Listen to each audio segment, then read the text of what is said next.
back to Cooking with Alethia, and this is day 2 of preparation for my Thanksgiving meal. Today I'm going to be showing you how I make my famous Nana's meatballs. We're having meatballs also with our Thanksgiving feast this year. So we have it every year, every holiday. It doesn't matter what, the season or time, whatever. My grandsons, 2 of my grandsons love the meatballs, so that's what we have to have every time. So before we get started, I'm going to wash my hands because, you know, that's what we have to do. Well, we have to do it anyway. It's part of cleanliness. So, washing our hands here. And I want to show you what I put in my meatballs. All right, so let me put this in the trash. And I have, I use ground turkey. I don't use ground beef. I don't cook with ground beef anymore. I use ground turkey. So I have 2.5 pounds of ground turkey here. And we're going to add a little bit of mustard. I put mustard in my meatballs, just a little bit. We have ketchup. I put ketchup in here too. I like how that gives it a unique taste. And again, I really don't measure, so maybe that's about 1/4 cup, maybe. And also I use 1 package of Lipton onion soup mix. This is onion mushroom soup mix. 1 package of that in here. 1 egg.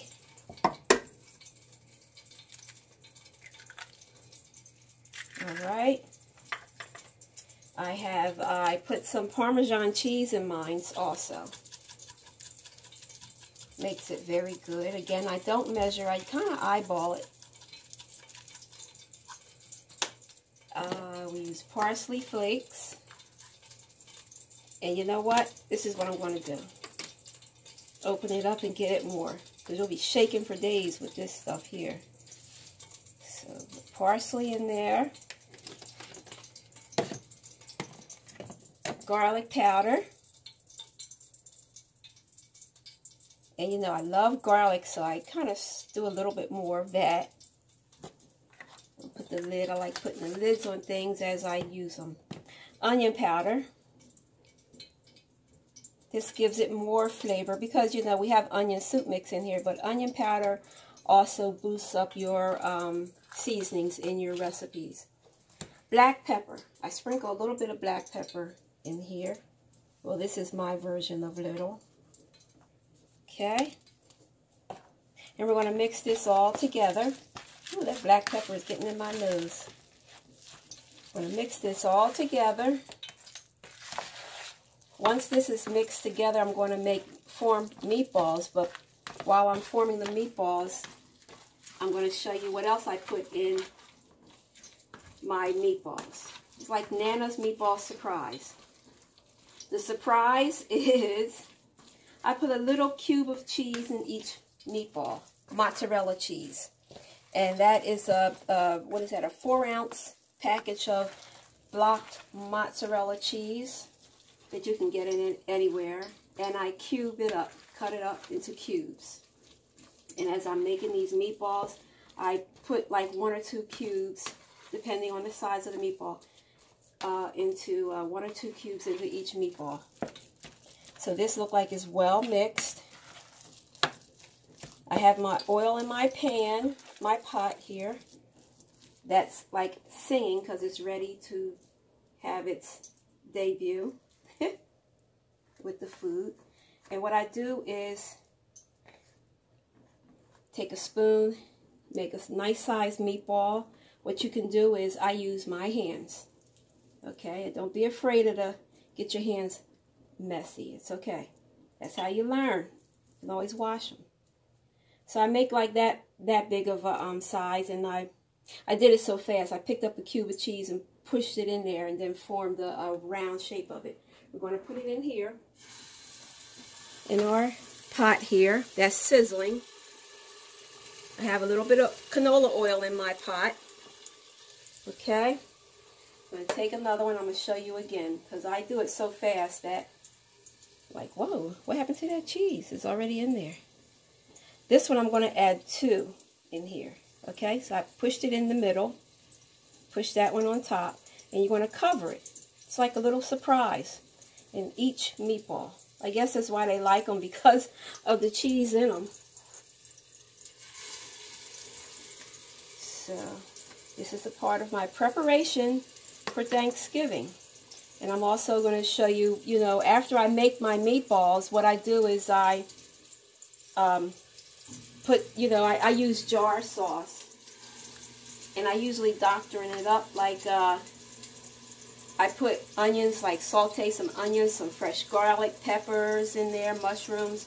But this time I'm just doing like a fast, you know, a quick version of it because it's not like the main course in our Thanksgiving feast.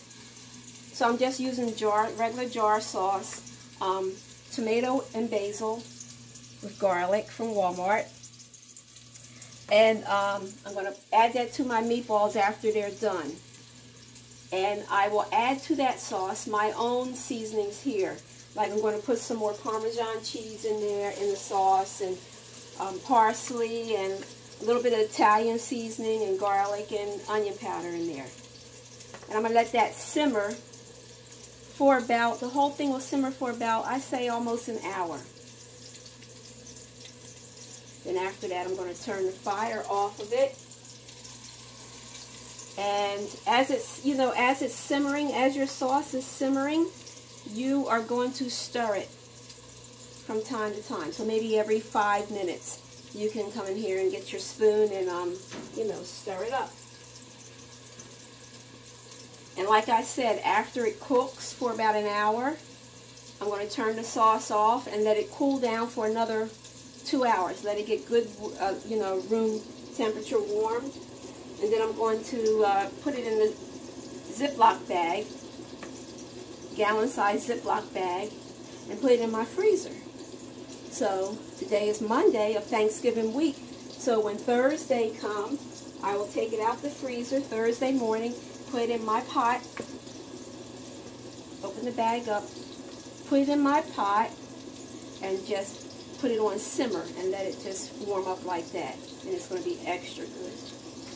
Because we don't have time to incorporate, you know, the seasonings and the sauce, the meatballs all together. It's going to be really good. So, just about done putting my meatballs here into the pan, my pot, I mean. Move that over, so that's how it looks there. That's the first batch of them. And this makes about, it'll probably make about 30 meatballs. Okay, so I'm going to finish making these up here, and I will come back and show you with the sauce and everything together how it looks. Alright, so I'm back, and the meatballs have finished cooking, and I put the sauce in the pan and mixed it all together, and I put my seasonings, like I said, the little bit of black pepper, parsley, Italian seasoning, garlic, and onion powder in here. And I'm going to put this on simmer, real low, and I'm going to let this simmer down for about an hour. And then once it's cooled, like I said, I'll pour it into like a Ziploc bag, freezer Ziploc bag, and seal it up good and put it in my freezer until Thursday morning, and then return it to the pot and let it come back to life again. So this is it for today's video. Stay tuned for tomorrow's video, day 3 of getting ready for a Thanksgiving meal. I will be showing you tomorrow how I season my turkey and the roast beef. So stay tuned for tomorrow's video. I will see you next time on Cooking with Alethia. If you like this video, don't forget to subscribe to this channel, give it a thumbs up, and leave some comments. I will see you next time on Cooking with Alethia, which is tomorrow. Happy Thanksgiving, everybody. See you later.